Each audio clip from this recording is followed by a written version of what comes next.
মহানবী সাল্লাল্লাহু আলাইহি ওয়াসাল্লামের মহান চরিত্র সংক্রান্ত মোজেজা। হিজরি তৃতীয় সালে দাসুর ইবনে হারেস মুহারিবি 450 জন সৈন্য নিয়ে পবিত্র মদিনা আক্রমণের উদ্দেশ্য যাত্রা করল। মহানবী সাল্লাল্লাহু আলাইহি ওয়াসাল্লাম বাধা দেওয়ার জন্য অগ্রসর হলে তারা পালিয়ে পাহাড়ে আশ্রয় নিল। হুজুর সাল্লাল্লাহু আলাইহি ওয়াসাল্লাম নিশ্চিন্তে ময়দান হতে ফিরে আসলেন। এ সময় ঘটনাক্রমে বৃষ্টিতে তার কাপড় ভিজে যায়। তিনি তা শুকানোর জন্য একটি গাছের উপর বিছিয়ে দিলেন এবং নিজে এর ছায়ায় শুয়ে পড়লেন। দাসুর পাহাড়ের উপর হতে তা লক্ষ্য করছিলেন।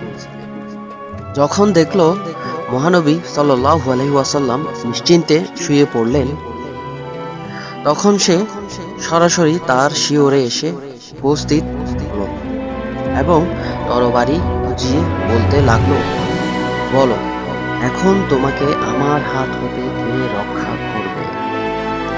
কিন্তু তার প্রতিপক্ষ ছিলেন আল্লাহর প্রিয় রাসূল। কোনো প্রকার ভীত না হইয়া তিনি উত্তর দিলেন, হ্যাঁ, আল্লাহ তাআলাই রক্ষা করবেন।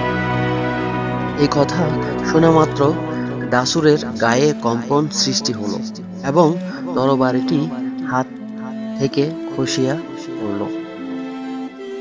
তখন মহানবী সাল্লাল্লাহু আলাইহি ওয়াসাল্লাম তরবারিখানা তুলিয়া লইলেন এবং বলিলেন, এখন তুমি বলো, তোমাকে আমার হাত হতে কে রক্ষা করবে?